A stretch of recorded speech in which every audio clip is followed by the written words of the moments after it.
कैसे हैं भाई सभी? देखो बच्चों की डिमांड आ रही थी कि सर हाई कोर्ट का जो इंग्लिश का सॉल्यूशन है वो जरा आप पूरा करवा दीजिएगा। तो सबसे अच्छा तरीका यही था कि ऑफलाइन पे मैं अपनी क्लासों में करवाता, हर क्लास में जाके, तो आप तक ये सब मैसेज नहीं पहुंच पाता।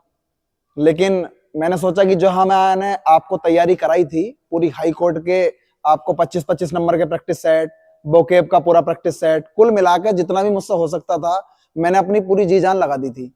और यकीन मानना मैंने ज्यादा बड़ा दावा नहीं किया था, लेकिन जो भी दावा किया था वो आपके सामने है। और सारी चीजें वही मैच एकदम एग्जैक्ट ऐसे ही पूछी गई जो कि मैंने आपको पढ़ाई थी। अभी देखना 40 क्वेश्चन उठाए हैं। कंप्रीहेंशन मैंने रखवाई नहीं है बिल्कुल भी, क्योंकि 5-5 नंबर की कंप्रीहेंशन सबने लगा ली, 5 की क्लर्क वाले में, 5 की स्टेनो वाले में। तो 40 क्वेश्चन ये वही हैं जो आपके एग्जाम में आए। मात्र 20 से 25 मिनट में सॉल्यूशन करा दूंगा। बच्चों की डिमांड थी तो मुझे आना पड़ा। क्वेश्चन पहला है हाई कोर्ट इंग्लिश 2025 का। ये फुल सॉल्यूशन डलवा दिया मैंने, जो भी एग्जाम में अभी पूछा गया है दोनों दिन, 4 और 5 में जो एग्जाम हुआ था आपका जनवरी में। एक क्वेश्चन आया था, choose the sentence with correct uses of article from the option given below. इसमें आपको वो वाला करेक्ट सेंटेंस उठाना है जिसमें आर्टिकल का बड़ा सही तरीके से हमने यूज किया है। मैंने कहा he is studying is an, आप जानते हो यूनिवर्सिटी में यू होता, और यह मेरा स्वर नहीं व्यंजन होता है, व्यंजन से पहले एन नहीं बल्कि क्या आता, ए। ये सेंटेंस हो गया गलत।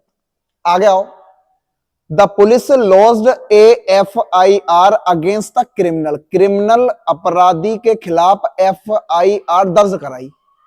आप वैसे एफ को देखोगे तो मेरा कॉन्सोनेंट है, लेकिन एफ को जब आप हिंदी में लिखते हो तो एफ में ऐसा एन का स्वर होता, और जिस शब्द का उच्चारण स्वर हो उससे पहले एन आता। बेटा ये भी सेंटेंस आपका गलत था। मैं आपसे कहूं United kingdom is in Europe, Europe में यूनाइटेड किंगडम है। आर्टिकल की जब क्लास पढ़ाई थी तो यूएसए से पहले दा क्यों आता है, और यूके से पहले दा क्यों आता है, फिलीपींस से पहले दा क्यों आता है, वेस्ट इंडीज से पहले दा क्यों आता है। मैंने बताया था या तो कोई देश संगठन से मिलकर बना हो, या तो कोई देश संगठन से मिलकर बना हो, या उस देश का नाम प्लूरल हो। यूएसए में 50 प्रांत हैं और 50 प्रांत में 100 सीटें हैं, कुल मिलाकर ये 50 प्रांत यूएसए को बनाते हैं, इसलिए यूएसए से पहले दा लगता। मैंने कहा यूके अकेला इंग्लैंड नहीं है, इस यूके के अंदर 4 देश हैं, इंग्लैंड है, आयरलैंड है, स्कॉटलैंड है और वेल्स, और ये 4 देश मिलकर इंग्लैंड को नहीं यूके को बनाते हैं, इसलिए यूके से पहले कॉन्ग्लोमरेशन से बना हुआ है, द यूनाइटेड किंगडम आना चाहिए था। ये भी गलत हो गया। लेकिन मैं कहूं कोई सी भी रैंकिंग हो, फर्स्ट हो, लास्ट हो, सेकंड हो, इन सबसे पहले द आता। द फर्स्ट क्वेश्चन, जो पहला क्वेश्चन था ऑफ द पेपर, पेपर का वाज डिफिकल्ट, डिफिकल्ट था। ये वाला अगर आपने लगाया था तो बढ़िया था, इस सेंटेंस में कोई एरर नहीं थी। पहला क्वेश्चन होता है सही। आगे चलो, क्वेश्चन नंबर दूसरा। अपना सब देख लेना, चेक कर लेना बेटा, जितनी बार आप वीडियो को देखो, और अपने नंबर मिला लेना कि आपके इंग्लिश में कितने नंबर बैठे। वाटर इज सप्लाइड, वाटर को भेजा जाता है रिक्त स्थान पाइप्स टू, जो ये रेसिडेंशियल एरिया बने होते हैं, जितने भी निवास वाले क्षेत्र हैं।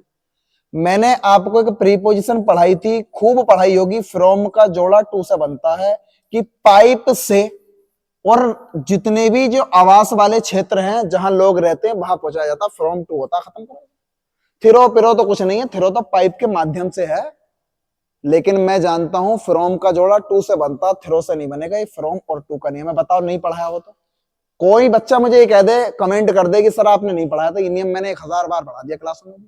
आगे आइए जरा, दूसरे में फ्रॉम लगाना था, तीसरे में आओ जरा। बार बार चीख चीख के मैं इन नियमों को बार बार बोलता हूं, जरा बताओ यहां पर।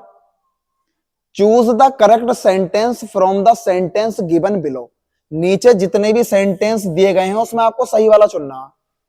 द ट्रेन हेड लेफ्ट, इतना चेक कर लो। जब मैंने टेंस पढ़ाए थे तो मैंने ये बोला था बिफोर से पहले वाली हेड में बनती है अगर पास्ट परफेक्ट का कॉम्प्लेक्स है, और बिफोर के बाद वाली डिड में बनती है। चेक कर लो, बिफोर के पहले वाली एक तो इसमें हेड में है, और एक बिफोर के पहले वाली जो हेड में है वो ऑप्शन नंबर सी में है। कुल मिलाकर बिफोर से पहले वाली डिड में और डिड में नहीं बन सकती, बी और डी तो वैसे गलत हो गए। ये हाई कोर्ट का सॉल्यूशन चल रहा है इंग्लिश का 2025 का जो एग्जाम हुआ अभी। अब मैं कहूं कि हेड वाली घटना तो है, लेकिन आफ्टर के बाद वाली भी, बिफोर के बाद वाली भी तो डिड में बनती है। ये तो आपने डज में बना रखी, खत्म हो गया। लेकिन बिफोर से पहले वाली हेड में और बिफोर के बाद वाली डिड में। Option number C is correct answer. मिला लो आराम से, पूरी इंग्लिश का निचोड़ है आपके लिए। चौथे पर आओ जरा। कल मिलवा देता, कल थोड़ा क्लासों में बिजी था, थोड़ा हारे थके भी थे तो नहीं करवा पाए। Choose the noun form the following words. आपको नाउन उठाना, इन सभी शब्दों में नाउन कौन सा है? एलिनेट होती है वर्ब बदलना, चेंज करना, इधर उधर की चीजें, ये वर्ब है एलिनेट। ग्रेट महान होता है एडजेक्टिव। वेट प्रतीक्षा करना वर्ब। लेकिन फ्राइट होता है भयानक भयंकर, ये कोई चीज ऐसी हो, जैसे आप कह सकते हो ये भी हो सकता है परिवहन। परिवहन हो, किराया भाड़े की जब बात चलती है तो आप फ्रेट पर जाओगे। और एकमात्र यही पार्ट्स ऑफ स्पीच का जो यहां दे रखा था, नाउन दे रखा था। परिवहन हो, किराया भाड़ा हो, फ्रेट होता है, FREIGST। आगे चलिए क्वेश्चन नंबर, अगर मैं यहां नेक्स्ट की बात करता हूं, क्वेश्चन नंबर नेक्स्ट की बात करते हैं। यहां पर आप फ्रेट पर जाओगे, फ्रेट बढ़िया है आपका सब। तो यहां पर परिवहन हो गया, नाउन यही है। फिफ्थ पर आओ जरा, क्वेश्चन नंबर 5 देख लेते हैं। मिलाते रहो बेटा, मैंने 40 क्वेश्चन रखवाए हैं। जो कंप्रीहेंशन वाले थे उनके निशान लगे हुए हैं। अगर किसी को डाउट होगा तो मैं वो एक स्लाइड लगा दूंगा पूरी, वो निशान भी आप मिला सकते हो। फिलहाल जो समझाने की चीज थी वो ये थी। Choose the sentence which has correct usage of pronoun. मैंने किस सेंटेंस में प्रोनाउन का सही चुनाव किया है? आप जानते हो one of the plural noun होता है, वन ऑफ दिस नहीं होगा, दिस होना चाहिए था। मैनी के साथ ऑफ दीज थ्री, क्या दिक्कत आ रही है इसमें? कोई ज्यादा खास बात नहीं है। एनी मेनली निगेटिव में भी कर लेता हूं, लेकिन एनी ऑफ दीज थ्री, कोई इन तीनों में से। लेकिन one of the plural noun सबसे बेहतर अगर करेक्ट यूज है तो तीसरा है। पहला वाला तो वैसे खत्म हो गया। हाँ ये हो सकते थे, लेकिन रेयर वाली स्थिति है। लेकिन मैं सी वाले पर जाऊंगा, क्योंकि one of the plural noun, one of these three boys won the race. Number 1 जो आंसर है सी है, और करेक्ट यूज प्रोनाउन का सी में हुआ। क्वेश्चन नंबर 5 का आपको वन ऑफ दीज करना था। 6 पर आओ, ज्यादा समय लूंगा नहीं। बताओ मैंने कब नहीं पढ़ा है वन ऑफ के बाद बार बार चीखा मैं प्लूरल नाउन, प्लूरल नाउन। और आप चाहोगे तो मैं अपनी स्लाइड भी खोल सकता हूं सारी, कि मैंने जो क्लासें पढ़ाई थी उनमें सारे रूल्स ये दिए थे। मैंने ज्यादा बड़ा दावा नहीं किया, लेकिन जो भी किया वो सही किया। Choose the sentence with incorrect uses of article. अब ये कहना चाह रहे हैं वो वाला सेंटेंस यूज करो जहां पर हमने आर्टिकल का गलत यूज किया है। अब मैं आपसे कहूं this is a golden opportunity, यह एक गोल्डन अपॉर्चुनिटी है। बढ़िया हो गया भाई। देखो रुक जाओ, रुक जाते हैं अभी। मैं इस बात पर अभी यहां ज्यादा बड़ा क्लेम नहीं है। I read Times of India to improve my vocabulary. मैं अपनी वोकेबलरी को बढ़िया करने के लिए, सुधारने के लिए टाइम्स ऑफ इंडिया पढ़ता हूं। और दुनिया में अगर कोई सा भी अखबार है, the Amar Ujala, the times of India, the आता। अभी ये हो गया गलत यूज। द हिमालयाज, जो हिमालयाज हैं, आर यंग माउंटेन्स। ये हिमालयाज जो हैं वो यंग माउंटेन्स हैं। बढ़िया है, ये भी सही है। हिमालयाज से पहले द आता है, और वहां पर जो वर्ब दे रखी है वो प्लूरल दे रखी है, ये भी ठीक है भाई। मैंने कहा ए स्टूडेंट, जो एक स्टूडेंट है, शुड बी डिसिप्लिन्ड। एक विद्यार्थी को डिसिप्लिन्ड होना चाहिए। कहने का मतलब ये है, हमें जो यूज करना है, कहने का मतलब कोई एक विद्यार्थी है उसको अनुशासित होना चाहिए। कहने का मतलब इसमें भी कोई दिक्कत नहीं है भाई, इसमें भी कोई दिक्कत नहीं है। और ए वाला मेरा बढ़िया है, गोल्डन अपॉर्चुनिटी। गोल्डन का उच्चारण व्यंजन होता है, ए आएगा। लेकिन मैंने टाइम्स ऑफ इंडिया से पहले आर्टिकल का क्यों यूज नहीं किया? इन्होंने साफ कह दिया था जिस क्वेश्चन में इनकरेक्ट आर्टिकल यूज हुआ वो लगाना था। टाइम्स ऑफ इंडिया नहीं, द टाइम्स ऑफ इंडिया होता भी होगी। आगे आओ, क्वेश्चन नंबर 7। कई बार आर्टिकल में मैंने पढ़ाया था कि अखबार का नाम हो, आप दा लगाओगे। Which one of the given option is the correct meaning of the following word. ये एक वर्ड है इम्प्लोर। अब इस इम्प्लोर का मुझे करेक्ट मीनिंग देना। तो इम्प्लोर का मतलब होता है किसी से निवेदन करना, प्रार्थना करना, किसी से विनती करना। प्रार्थना कर रहे हो, किसी से विनती कर रहे हो, किसी से निवेदन कर रहे हो तो आप उसके सामने गिड़गिड़ा रहे हो, भीख मांगने के लिए बैग आता है, टू बैग फॉर समथिंग आ गया, किसी चीज के लिए आप भीख मांग रहे हो, प्रार्थना कर रहे हो, इम्प्लोर आता है। आपने करा था तो बढ़िया, वरना इसके अलावा आंसर नहीं है। बढ़ाओ, ये भी कई बार शब्द जिक्र में जरूर आया होगा। क्वेश्चन नंबर 8, स्पेलिंग बताओ। स्पेलिंग मैंने इतनी बार पढ़ाई, सीरियल CEREAL, मुझे तो इनकरेक्ट पता नहीं, बिल्कुल सही है, अनाज है। ऑर्थोपेडिक्स, ये वही होते हैं हड्डी के डॉक्टर जो होते हैं।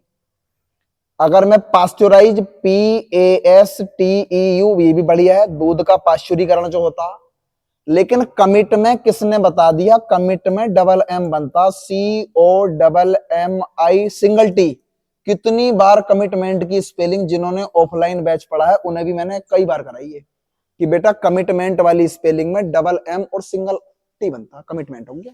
आर्ट का अगर C करा तो बढ़िया है। बताओ, सारा सॉल्यूशन आपके सामने है, ये चीजें वही घूम घूम कर आई हैं। क्वेश्चन नंबर 9 में आओ। इसमें इन्होंने फिर कहा है कि आपको स्पेलिंग जो करेक्ट है वो वाली उठानी है। तो अगर मैं बात करूं इसमें, अगर वेगा बॉन्ड है तो वेगा बॉन्ड में E नहीं A होता, ये घुमक्कड़ होता, आशिक होता, आवारा होता। एस्प्लूटर में SPLU और TTER होता, स्प्लूटर, ये होता बीच में रुक रुक कर हकलाना। अगर हकलाना है, बीच में रुक रुक कर बोलना है तो स्प्लूटर है, SPLU TTER। और रोडेंट में A नहीं RODENT होता, कुतरना होता, चूहे का कुतरना, या ये जितने भी कुतरने वाले आपके जीव हैं तो ये रोडेंट करते हैं, कागज उगज को कुतरना। लेकिन स्प्लेंडर में SPLENDOUR होता, और सबसे करेक्ट स्पेलिंग यही थी, होता भव्य या सुंदर। कोई चीज भव्य है, सुंदर है, बढ़िया है तो वो स्प्लेंडर होता, SPLENDOUR। आपने अगर D वाली लगाई थी तो वो बढ़िया थी, क्योंकि इसमें करेक्ट पूछा था, करेक्ट स्प्लेंडर की है, लगा लो 9 का अगर D लगाया तो। आगे आओ, क्वेश्चन नंबर 10। क्वेश्चन नंबर 10 में आपको इनडायरेक्ट स्पीच उठाना, जरा देख लो आराम से, थोड़ा छोटा है लिखा हुआ, लेकिन पेपर है पूरा, ये पेपर का मैंने टाइप करा दिया।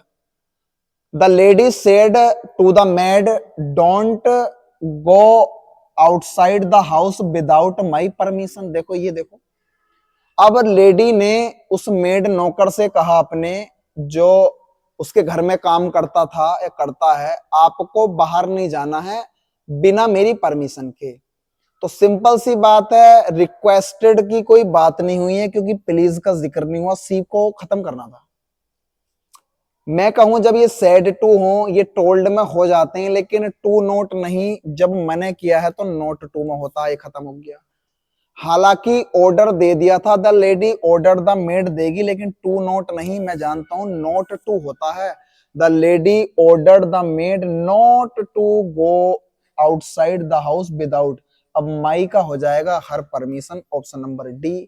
अगर लगाया है तो आप चेक कर सकते हो, इसके अलावा बेटा कोई आंसर नहीं है। सारा सॉल्यूशन आपकी आंखों के सामने चलेगा, ज्यादा तेज भी नहीं पकड़ूंगा, चाहे आधा घंटा लग जाए, अपना एक एक नंबर मिला लेना, बड़ा कीमती रहेगा। तो आपको D लगाना था, नोट 2 पर जाओगे। क्वेश्चन नंबर 11 की तरफ बढ़ते हैं, आपके पेपर में कुछ भी हो सकता है। Choose the correct sequence in which the following word appear in a dictionary. आप शब्दकोश में जैसे ढूंढते हो ना, आपको सही सिक्वेंस देखना। देखो, ओ, ये तो E और A से क्या नाम है बाद में आता, और U तो वैसे बाद में आता, ये तो वैसे ही गलत क्रम हो गया। हालांकि मैं अगर रियल पढ़ जाऊं या रियर पढ़ जाऊं, लेकिन इसमें क्या हुआ, जब मैं जाऊंगा, चलो मान लिया बढ़िया है, लेकिन यहाँ पर O जो है वो पहले है, U बाद में है, यहाँ पर U पहले O बाद में, जिसने लगा दिया B बढ़िया है। रियल, रियर, रोल और रियूड, क्योंकि आप जब RE के बाद फिर O आता, O के बाद U आता, जिसने लगा दिया। तो बड़ा आसान था। क्वेश्चन नंबर 11 का B होता है, जिस पर रुकना नहीं तो रुकना ही नहीं है। आ जाओ जरा, क्वेश्चन नंबर 12। 12 भी बड़ा प्यारा है। Fill in the blanks in the given sentence with the correct answer from the options provided below। जो ऑप्शन नीचे दिए गए हैं, आपको उस अनुसार चीजों को इसमें भरना है, और मैं आपसे जो बोलूं तो करते हैं बेटा स्टार्ट। कॉल आ गई थी थोड़ी सी घर से, इस वजह से इमरजेंसी कॉल उठानी पड़ गई थी। स्टार्ट करते हैं। देखो अपना क्वेश्चन नेक्स्ट, मैंने कहा आपको fill in the blanks correct answer के साथ भरने। आई टोल्ड हिम, इस टोल्ड को पकड़ लो।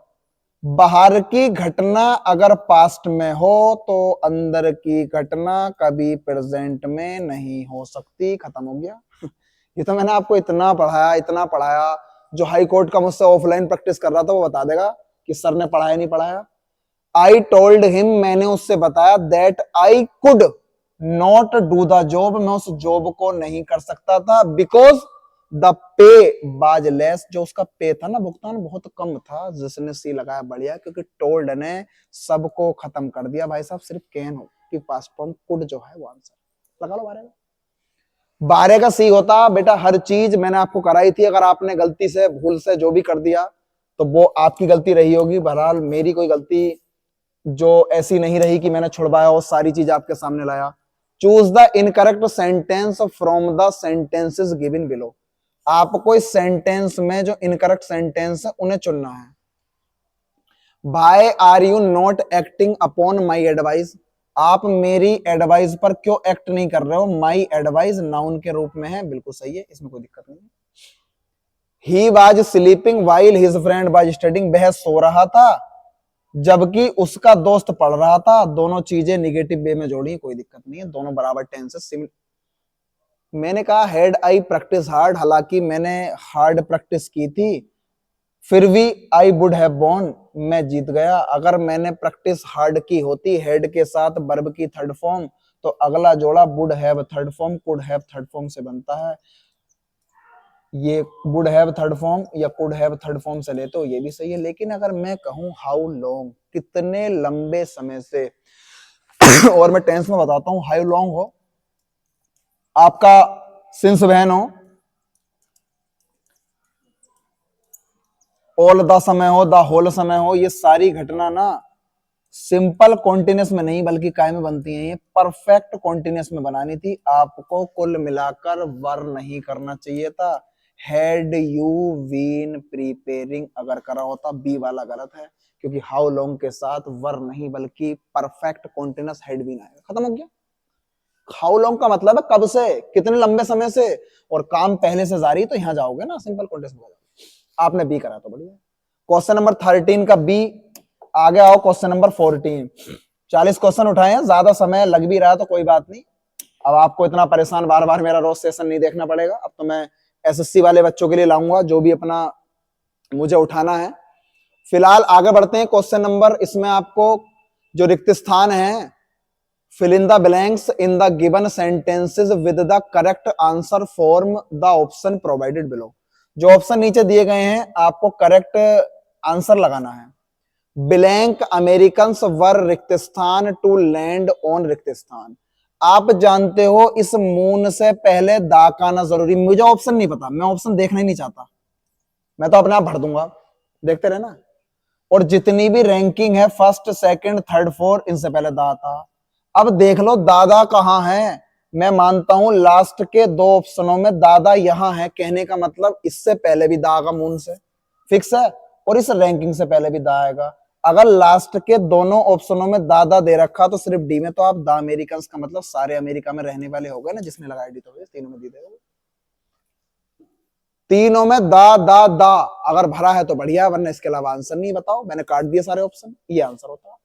Question number 15। अरे मून से पहले दा आ गया, रैंकिंग से पहले दा आता है, तो अमेरिकन से पहले भी तो दा आ जाएगा, जिसने लगाया डी बढ़िया है। क्वेश्चन 15 मिलाते रहो अपने और समझते रहो। मैं पूरा इसका आपको एक्सप्लेनेशन दे रहा हूं बेटा। एक्टिव टू पैसिव बनाना साफ साफ दे दिया उन्होंने, ये भी ना कहा लो वॉइस चेंज कर दो। The coach has trend the team for the final match. Coach जो हैं टीम को फाइनल मैच के लिए ट्रेंड कर चुके हैं। अब टीम ट्रेंड हुई है फाइनल मैच के लिए, तो टीम जब उठकर आएगी तो हैज और हैव, हैज बीन और हैड बीन में होते हैं।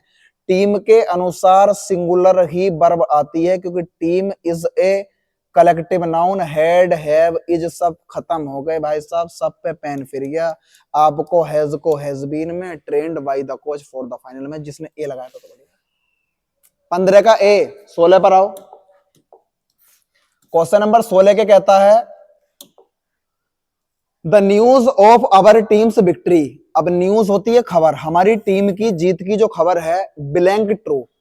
अब खबर जो होती है news is an uncountable noun, uncountable है तो प्लूरल वर्ब खत्म हो जाएगी।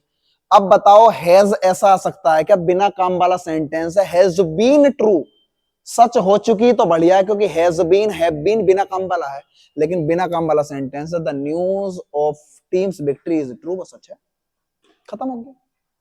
सब बड़े आसान थे बेटा, इंग्लिश तो मैंने आपको इतनी ज्यादा आसान कर दी थी कि आपको परेशान नहीं होना था, लेकिन कोई बात नहीं। एक शब्द है ग्राफिटी, ये जो ग्राफिटी आया है GRAFFITI, ये क्या होता है भाई? किसी ने ग्राफ बना दिया होगा तो किसी ने डायग्राम ये कर दिया होगा, डायग्राम खत्म हो गया, तो डायग्राम बना। ग्राफिटी है जब कभी भी आप सार्वजनिक स्थान पर जाते हो और उस पर जो दीवार पर राइटिंग लिखा होता है मेनली चेतावनी के लिए हो, पोस्टर लगाना मना हो, या दीवार पर कोई चीज नोटिफिकेशन के लिए डाली गई हो, उसे ग्राफिटी बोलते हैं। ड्राइंग और writings on A bar in a public place, सार्वजनिक स्थानों पर जब दीवारों पर हम वो राइटिंग लिख देते हैं ना, उसे मैं जो बोलता हूँ ग्राफिटी बोलता हूँ। ये होता है ऑप्शन नंबर सी, ड्राइंग और राइटिंग्स ऑन द वॉल, दीवारों पर जब हम वो लेख लिख देते हैं इन ए पब्लिक प्लेस, एक सार्वजनिक स्थान पर, उसे बोलते हैं ग्राफिटी। 17 का सी है। क्वेश्चन नंबर 18, क्वेश्चन नंबर 18 में फिर वही पूछ रहा है, क्वेश्चन और आया था कि आपको करेक्ट सीक्वेंस लगाना है जो वर्ड अपियर होते हैं डिक्शनरी में। आप जानते हो जब मैं पीस पर जाऊंगा तो पीस, पील, और अगर मैं जाऊं फिर वहां से PEA, पेंडेंट, एन हो गया, गलत हो गया। यहां पर डबल ई ने शुरू में मामला खराब कर दिया। अगर मैं चला जाता पीस, लेकिन ये पील आ गया यहां, लेकिन पीस, पीस, फिर पील और ई के बाद एन आ सकता, जिसने सी लगाया था बढ़िया। पीस, पील, पील और पेंडेंट, ये अगर क्रम लगाया है तो सही है। आप भी जानते हो डिक्शनरी में तो सिंपल सा बात है, ये तो अगर आपने इंग्लिश ना भी पढ़ी होगी तो भी आप डिक्शनरी में चेक कर लेते हो। फिलहाल 18 का सी होता, 19 पर आओ जरा। 19 का देखो क्या है, ये है बढ़िया question. Which one of the following sentence is correct, इनमें से कौन सा सेंटेंस करेक्ट है भाई, जरा ये बताओ। He is very much weak to walk, वह बहुत ज्यादा कमजोर है और चल सकता है, कभी नहीं हो सकता ये तो। और मैंने कहा ही इज वेरी वीक, वह कमजोर है और चल सकता, कभी नहीं हो सकता। और मैंने कहा ही इज मच वीक, आप जानते हो वीक जो है मेरी पॉजिटिव डिग्री है, और पॉजिटिव डिग्री से पहले मच नहीं वेरी होता है, अगर वेरी होता तो एक बार सही चल जाता, ये भी गलत हो गया। लेकिन मैं कहूं ही इज सो वीक, वह इतना कमजोर है, दैट ही कांट वॉक, वह चल नहीं सकता, ऑप्शन नंबर वी लगाया तो बढ़िया है। इसके अलावा कोई आंसर मेरा मानना होगा नहीं। थोड़ा सा टाइम लग भी जाए सॉल्यूशन में, कोई ज्यादा बड़ी बात नहीं है, खींचने को मैं 5 मिनट में खींच दूं, लेकिन आपको समझाना भी जरूरी है कि गलती करी तो करी क्यों आपने, और उसकी वजह क्या हुई। From the following sentences choose the option with the correct uses of, जो एडजेक्टिव्स हैं हमें करेक्ट यूजेस करना है इन सेंटेंसों में, जो एडजेक्टिव का मैंने कहीं सही यूज किया है। इतनी बार बताया है जब दो क्लोज एक दूसरे के साथ बढ़ोतरी या कमी दिखाएं, दोनों क्लोजे द प्लस कंपैरेटिव डिग्री में। अभी कोई बच्चा खोल के देख ले कॉपी तो वो साफ पहचान लेगा, जितना ऊपर जाओगे उतनी ज्यादा ठंड पड़ जाती है। The higher you go the cooler it becomes, the more you spend the more you waste. कितनी बार बताया था, ये नियम तो पका दिया मैंने। दोनों close the plus comparative degree, the plus comparative degree, the higher you go the cooler it become. सबसे ज्यादा जो सही यूज है एडजेक्टिव का ऑप्शन नंबर सी में है। ये नहीं, ये नहीं, ये नहीं, ये नहीं, सब खत्म हो गए, option number C is correct answer. कितनी बार बताया था, आगे आओ। बताया था कि जितना और उतना का सेंस देगा कि जितना और उतना, जितना ऊपर जाओगे उतना ज्यादा ठंड पड़ जाएगी। लेकिन आपने पढ़ा होगा तो बढ़िया है, नहीं पढ़ा होगा तो आप फिर इसमें थोड़ा सा तो आपको दिक्कत आएगी। अब ये आया एज ब्लैंक एयर, अब किसी ने इसे हेयर पढ़ लिया होगा तो उसने ए ठोक दिया होगा। ये एयर होता है, ये बारिश होता है, उत्तराधिकारी। Blank throne, the young prince has certain obligatory duties.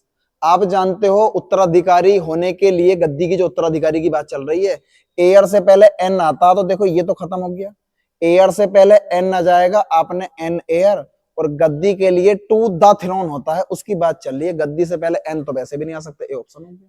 As an air एक उत्तराधिकारी है गद्दी का टू द थ्रोन, जिसने लगाया ऑप्शन नंबर ए, तो बढ़िया है। The young prince has certain obligatory duties, 21 का ए लगाओ। क्वेश्चन नंबर 22,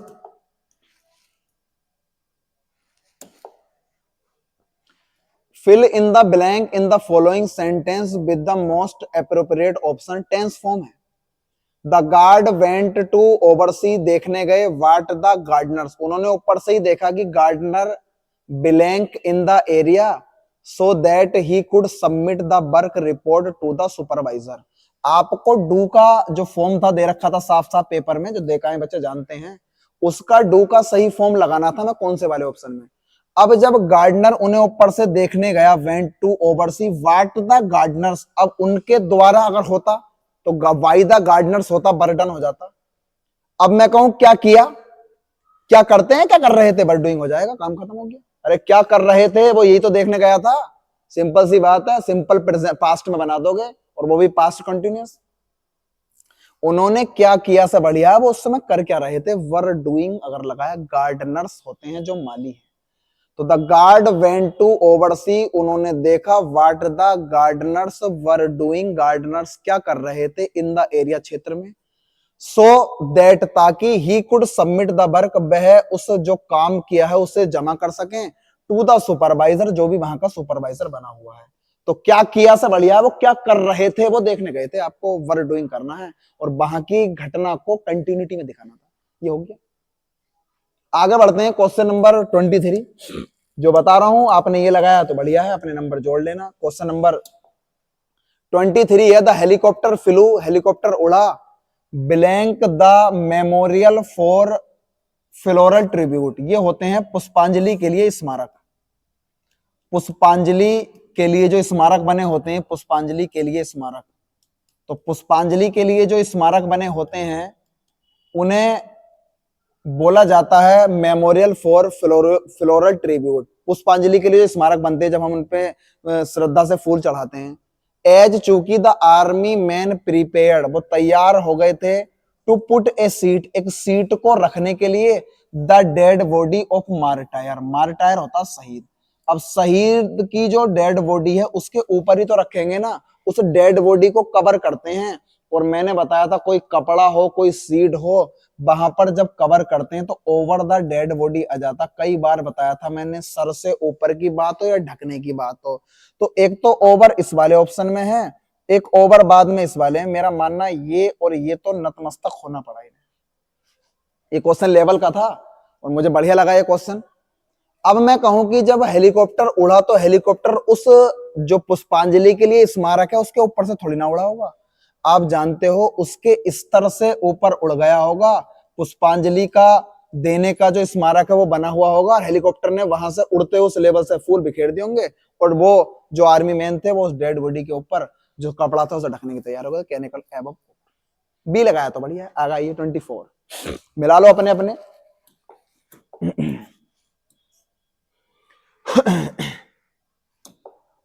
आपको मोस्ट अप्रोप्रिएट पेयर देना है प्रोपोजिशन का।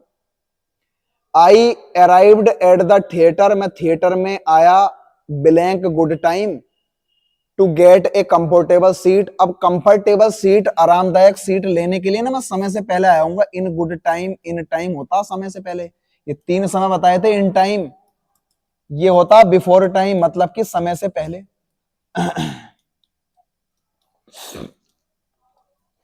मैं कहूं आपसे ऑन टाइम, ये होता है एग्जैक्ट टाइम, समय पर, एग्जैक्ट टाइम। और एक एट टाइम्स वो अलग होता। हालांकि मैं थिएटर में समय से पहले आया एक अच्छी कंफर्टेबल सीट लेने के लिए, एंड और द कॉमेडी शो स्टार्टेड, लेकिन जो कॉमेडी शो था ना वो टाइम पर स्टार्ट हुआ। In on, in on, in on, option number A is correct answer, इसके अलावा आंसर नहीं। लगा लो एग्जैक्ट टाइम पर स्टार्ट हुआ होगा। इन ऑन लगाया है तो बढ़िया है, तो मैं समय से पहले आया सीट लेने के लिए बढ़िया वाली, लेकिन जो कॉमेडी शो था वो समय पर स्टार्ट हुआ, ऑन टाइम। 24 का ये। 25 क्या कहता है, आपको इनडायरेक्ट स्पीच देनी थी बेटा। ये क्लर्क और स्टेनो दोनों का निचोड़ है। 20 क्वेश्चन क्लर्क के लिए हैं और 20 लिए मैंने स्टेनो के। अब 5-5 नंबर की कंप्रीहेंशन सबने लगा ली, बच्चों से मैंने पूछा भी, बोले सर वो तो 5 नंबर की ठीक है, पढ़ना था, लगाना था, उसमें कोई आपको एफर्ट दिमाग ही नहीं लगाना था। अगर किसी को डाउट है तो वो मेरे कमेंट सेशन में डाल देना, मैं पूरी उसका बनवा के स्लाइड और आपको क्वेश्चन भी बता दूंगा उसके, जो भी बच्चों को दिक्कत होगी मैं तैयार हूं। आपको इंडायरेक्ट बनाना है, the policeman said to the teenaged boy where are you going at this time, आप इस समय कहां जा रहे हो। सिंपल सी बात है, उससे क्वेश्चन पूछ रहा है, तो ऑर्डर्ड वाली बात तो मुझे अभी सही नहीं लगी। टू थिंक क्या बोल रहा है, क्वेश्चन पूछ रहा है कि आप कहां जा रहे हो, जाने के लिए तो ऑर्डर नहीं देता है, पूछने के लिए। एनक्वायर्ड, चलो पूछ लिया, एक बार रोक लेते हैं। कमांडेड, ये वही है, दिशा निर्देश देना, ऑर्डर देना। Boy where he was headed, ये क्या है मामला, ये तो सब सुपरफ्लुअस है। द पुलिसमैन आस्क्ड, चलो पूछ लिया। द टीनेज्ड बॉय, फिर आपने वेदर जोड़ दिया। ही नो, वह जानता है, उसने जाना। अब वेदर भी है, वेयर भी है, कैसा जाएगा भाई। लेकिन मैं इंक्वायरी वाले पे जाऊं, पुलिसमैन ने इंक्वायर्ड ऑफ आती है। द टीनेज्ड बॉय, जो टीनेज्ड बॉय था उससे पूछा। वेयर खुद कंजक्शन बनकर आ जाएगी। यू सेकंड पर्सन हमेशा लिसनर के अनुसार चेंज होता है। टीनेज्ड बॉय के लिए ही, इज एमआर बाजबर में चेंज होंगे, वाज गोइंग, और एट दिस टाइम का एट दैट टाइम अगर जिसने लगाया भी। बड़े आसान क्वेश्चन थे बेटा, आपने अगर थोड़ा सा भी सोच समझ कर लगाए होंगे तो 20 तो कम से कम है, वरना 24-23 आराम से मारे होंगे बच्चों ने। The policeman enquired of the teenaged boy where he was going at that time, अगर लगाया तो भी बढ़िया। क्वेश्चन नंबर 26 की तरफ चलता हूं। क्वेश्चन नंबर 26 में कि प्लेगरिज्म नाम का शब्द मैंने इतनी बार बताया है, इतनी बार बताया है, इस शब्द को, इसे बोलते हैं साहित्यिक चोरी। इसे साहित्यिक चोरी बोलते हैं। अगर किसी ने किसी का कोई लेख चुरा लिया, कहने का मतलब है किसी की हैंडराइटिंग है, किसी ने बहुत सारी जो चीजें हैं वो लिखी हुई हैं, मान लिया मैंने इतनी सारी चीजों, या अपने इतने सारे मैंने निबंध लिख दिए, अपने इतने लेख लिख दिए, और उस लेख की किसी ने चोरी कर ली, तो मेरा सारा राइटिंग वो अपनी कॉपी में कर लेगा, उसे प्लेगरिज्म बोलते हैं। कहने का मतलब है लिटरेरी थेफ्ट और passing off an author's work as one's own. अगर किसी ने किसी राइटर की, साहित्य की, या उसके हैंड राइटिंग की चोरी कर ली है, जिसे वो खुद अपना बना लेगा। ओरिजिनल अगर ऑथर का कोई वर्क है, एज वंस ओन, अपना खुद का बनाने के लिए, उसे बोलते हैं साहित्यिक चोरी। लिटरेरी थेफ्ट और passing off an author's original work as one's own. Question number 26 का सी होता है। क्वेश्चन नंबर 27, अब देखते हैं, इतना क्या प्यारा क्वेश्चन था। आइडेंटिफाई द एडजेक्टिव ढूंढना था आपको इस पूरे सेंटेंस में। जस्ट लुक, देखो, लुक हो गया वर्ब देखना। एट दैट फनी किटन, वो फनी किटन जो थी, किटन नाउन है, नाउन की विशेषता है कितनी विचित्र थी, और जो शब्द नाउन की विशेषता बताते हैं उन्हें एडजेक्टिव कहते हैं। जिसने सी लगाया तो बढ़िया, एक फनी एडजेक्टिव था। कितना आसान क्वेश्चन था बताओ, ये तो आपको करना ही चाहिए था। 28 में वॉइस है, फिर दोनों में वॉइस एक एक आया था, सारा पैटर्न वही था। यकीन मानना, मैं ज्यादा बड़ा दावा तो नहीं किया, लेकिन मैंने जो पैटर्न बनाया था, मैंने ज्यादा क्रिटिकल नहीं करा उसे। पैटर्न वही बनाया जो मुझे लग रहा था पूछेगा। मैं हर समय पैटर्न वही बनाता था हाई कोर्ट का, और देखो सेम वही कॉपी, कुछ अलग नहीं है, सेम वही पूछा उसने। हैड सी प्रैक्टिस हार्ड, अगर उसने मेहनत की होती तो she would have won the trophy, उसने ट्रॉफी को जीत लिया होता। कहने का मतलब है वॉइस चेंज करना है ना, तो ये चेंज नहीं होगा भाई साहब, क्योंकि हार्ड वहां पर आपका एडवर्ब के रूप में काम कर रहा है। कहने का मतलब क्या है, ये मेहनत से दिखा रहा, और जब ऑब्जेक्ट नहीं है तो इसका चेंज नहीं होगा, ये तो ऐसा ही रहेगा। लेकिन हाँ, ट्रॉफी इधर आएगी। द ट्रॉफी, वुड हैव का वुड हैव बीन में जाएगा। The trophy would have been won by her, won by her. और इफ सी, आप जानते हो वुड हैव थर्ड फॉर्म का जोड़ा तो हेड थर्ड फॉर्म सी होता। मेरा मानना ए है, ये होगा नहीं, ये एक बार हो जाता, लेकिन आपने इफ को जोड़ दिया। कुल मिलाकर यहाँ पर सारे खत्म हो गए, ऑप्शन नंबर ए आंसर है। तो हेड सी प्रैक्टिस हेड, इसका नहीं बनेगा, सिर्फ उसका बनेगा the trophy would have been won by her, हालांकि या उसने अगर मेहनत की होती। हेड सी प्रैक्टिस हार्ड, ये ऐसे कैसे आ जाएगा, जिसने ऑप्शन नंबर ए लगाया तो बढ़िया। क्वेश्चन नंबर, इसका ए आंसर हो गया 28 का। आगे आइए, 40 मिनट की वीडियो होगी कम से कम, 40 से 45 मिनट भी हो सकती है। मैंने पूरा सॉल्यूशन दिया है, स्पीड में ज्यादा नहीं बढ़ा रहा। Which of the following terms refer to a place यहां से पढ़ना है, वेयर हिस्टोरिकल डॉक्यूमेंट्स, जहां पर ऐतिहासिक कोई भी दस्तावेज हो या कोई भी रिकॉर्ड्स हो वो रखे रहते हैं डाटा के रूप में। आर्काइव आर्काइव आर्काइव कितनी बार बताया है, जहां पर सरकार के जितने भी ऐतिहासिक दस्तावेज हो या कोई भी डॉक्यूमेंट हो रिकॉर्ड के रूप में रखते हैं, आर्काइव बोलते हैं।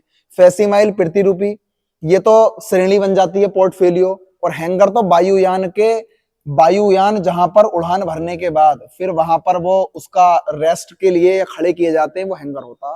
कुल मिलाकर आर्काइव आंसर डी। 30 आई है, सारा सॉल्यूशन दूंगा आपको मैं ऑनलाइन, बिल्कुल आपके सामने है सारी चीजें। Put the verbs in brackets to the simple past, simple past में एंड पास्ट कंटिन्यूअस टेंस में हमें सिंपल में रखना है। यूज बोथ द टेंस, आप दोनों टेंस यूज कर सकते हो इस सेंटेंस के लिए, या तो सिंपल पास्ट हो या पास्ट कंटिन्यूअस। सी कट हर थंब, उसने अपनी उंगली को काटा। वाइल सी पील पोटैटोज, जब उसने पोटैटो को छीलती है, या छीला, छीला हो गया। कहने का मतलब यह है कि सिंपल पास्ट या पास्ट कंटिन्यूअस में हेड कट नहीं आएगा। बिल का मतलब पास्ट से नहीं। सी आउट हर थंब, ये क्या हो गया भाई, सी कटेड। अच्छा ये कट, ये आउट नहीं है, सिर्फ कट है ये। अब देख लो, कभी कटेड नहीं होती, कट की तीनों फॉर्म एक जैसी होती है। कटेड तो वैसे ही गलत हो गया, लेकिन सी कट, बेटा कट है ये। सी कट हर थंब, उसने अपना अंगूठा काट लिया। वाइल जब सी बाज पीलिंग पोटैटोज, वह पोटैटोज को छील रही थी। ये हो गया सिंपल पास्ट, ये हो गया पास्ट कंटिन्यूअस, ऑप्शन नंबर सी।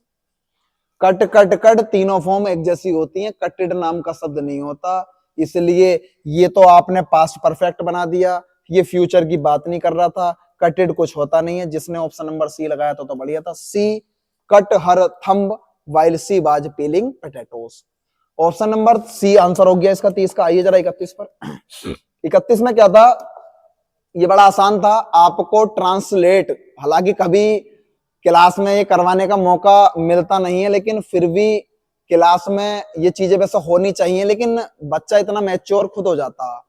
वह मेरे प्रस्ताव पर खुशी से उछल पड़ी। जंप्ड एट ऑफर है, जंप एट ऑफर होता अगर आपको किसी का प्रस्ताव तुरंत मिले और आप गार्डन गार्डन हो जाओ कूद कर, जंप एट होता।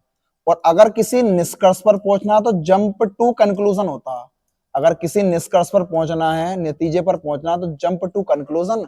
और जंप एट ऑफर होता है वह मेरे प्रस्ताव पर, जंप्ड एट देख लो।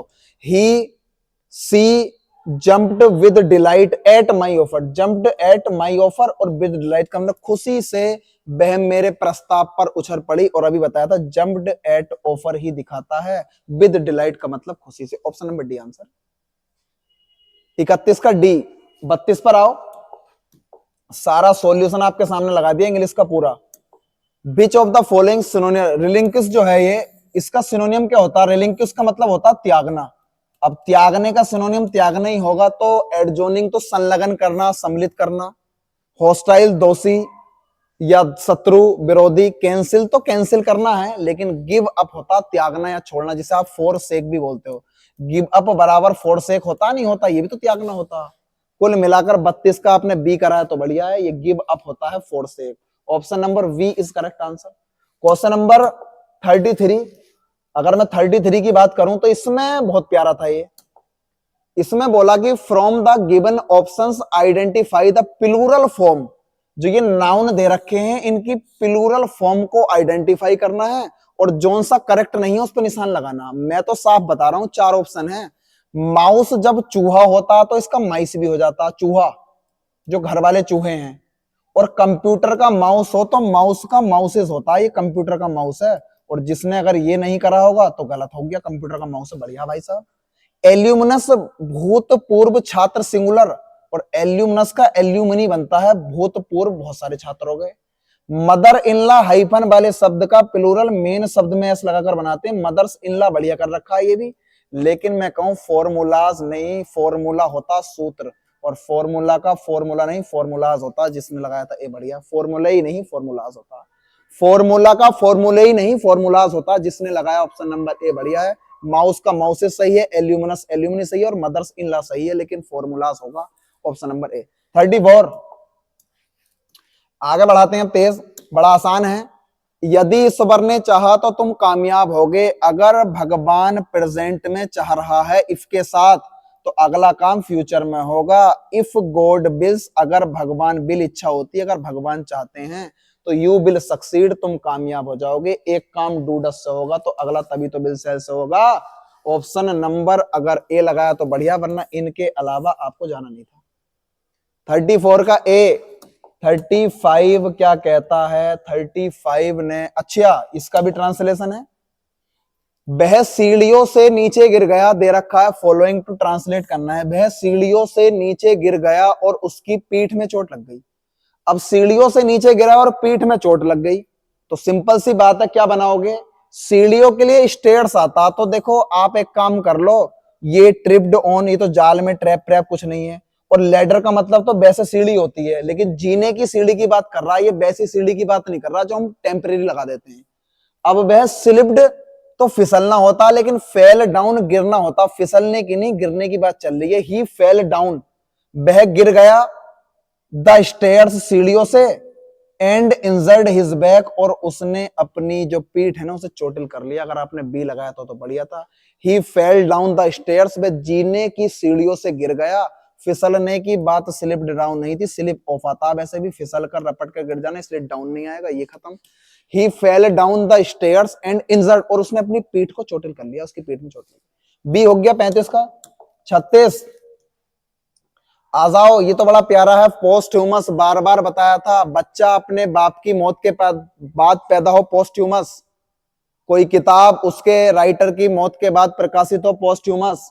कोई अवार्ड किसी राजनेता को मौत के बाद मिले, साफ कह रखा ओक्योरिंग अवार्डेड। कोई चीज जो घटित होती है अवार्ड मिलता after the death of the originator या जो रिसिपिएंट होता। किसी भी व्यक्ति की मौत के बाद कोई भी अवार्ड दिया जाए, कोई भी घटना हो, उसे मरणोपरांत बोलते हैं, पोस्टह्यूमस। ये होता है मरणोपरांत। अगर आपने लगाया है ऑप्शन नंबर ए तो बढ़िया, इसके अलावा आंसर नहीं है। फ्यूगिटिव तो भगोड़ा है। वेटेरन अनुभवी होता है। अमेच्योर आप जानते हो दुनिया में दो प्यार के व्यक्ति हैं, एक व्यक्ति जो शौक के लिए काम करता अमेच्योर, और जो पैसे के लिए काम करता प्रोफेशनल। फिलहाल अगर मैंने कहा है पोस्टह्यूमस मरणोपरांत होगा यहाँ 36 का ए। क्वेश्चन नंबर 37, वीडियो 40 से भी ऊपर मिनट की है बेटा, आराम से देखना। इसमें एक्सप्लेन करना था, अंडरलाइन इडियम में बताऊंगा। Changed horses in mid stream, अगर अपने हॉर्स को आपने बीच मझधार में चेंज कर दिया है। By leaving the corporate sector job, जो कॉर्पोरेट सेक्टर की जॉब है उसे छोड़कर, फॉर हिज ओन स्टार्टअप, अपने स्टार्टअप के लिए, तो आप उस काम को करने में डिटरमाइंड हो गए हो। To be determined to do something, अगर आप उसको काम को करने में दृढ़ संकल्पी हो गए हो तो आपने ना बीच मझधार में ही अपने घोड़ों को चेंज कर दिया। प्राइवेट सेक्टर की जॉब छोड़ी, अपने खुद के स्टार्टअप के लिए। कुल मिलाकर डिटरमाइंड था, दृढ़ संकल्पी था अपना काम करने के लिए। लगा लो 37 का सी। क्वेश्चन नंबर 38 पर आओ, अब मिला लो जल्दी से, बड़ा बढ़िया है। समेरिटियन समेरिटियन समेरिटन समेरिटन, कई बार बताया मैंने। ये है give a one word substitution for someone. मैंने कहा who, someone, someone, someone, someone who is helpful, जो कि मददगार होता है, एंड रेडी, तैयार रहता है। टू हेल्प द नीडी, जरूरतमंद लोगों की मदद करने के लिए। समेरिटन समेरिटन समेरिटन 1000 बार बताया था। और समेरिटन की हिंदी होती है अच्छा साथी। एक व्यक्ति जो हमेशा मदद करने के लिए तैयार रहता समेरिटन होता है। वॉलंटियर तो स्वैच्छिक होता है। नोविस होता है शुरुआत करने वाला। एस्केटिक होते हैं साधु, तपस्वी, सन्यासी। समेरिटन अच्छा साथी। 38 का लगाओ ए। सारे क्वेश्चन कितनी बार समेरिटन समेरिटन, हर बच्चा बता देगा मेरी क्लास का कि समेरिटन कितनी बार जिक्र करता हूं मैं। वर्ड इंडेलिएबल, कितना प्यारा शब्द है। अभी ये शब्द इंडेलिएबल हैं, अगर मैं कितना ही इस पर हाथ पैर मार लूं, इंडेलिएबल हैं। कुछ हो रहा है इनका? इंडेलिएबल का मतलब है वो चीज जिसको मिटाया नहीं जा सकता, एमिट होती है। अब देख लो, statement accepted, difficult, not fit to eaten होता तो एडिएबल हो जाता। खाने के लायक नहीं है और खाने के लायक ईडेबल होती है। तो अगर मैंने कहा ईडेबल क्या होती है, ये होती है आपकी खाने के योग्य। अगर कोई चीज खाने के योग्य है तो ईडेबल हो गई है, और नॉट फिट टू इनएडिबल हो गई। मैंने कहा अगर खाने के योग्य कोई चीज है तो वह एडिबल होती है, फिट टू बी ईटन। पीने के योग्य पोर्टेबल। मैंने कहा ले जाने के योग्य पोर्टेबल, कितनी बार बताया था, पीने के योग्य पोर्टेबल है, और मैंने कहा ले जाने के योग्य पोर्टेबल है, और इन एडिबल होता है जो खाने के योग्य ना हो, एडिबल है खाने के योग्य।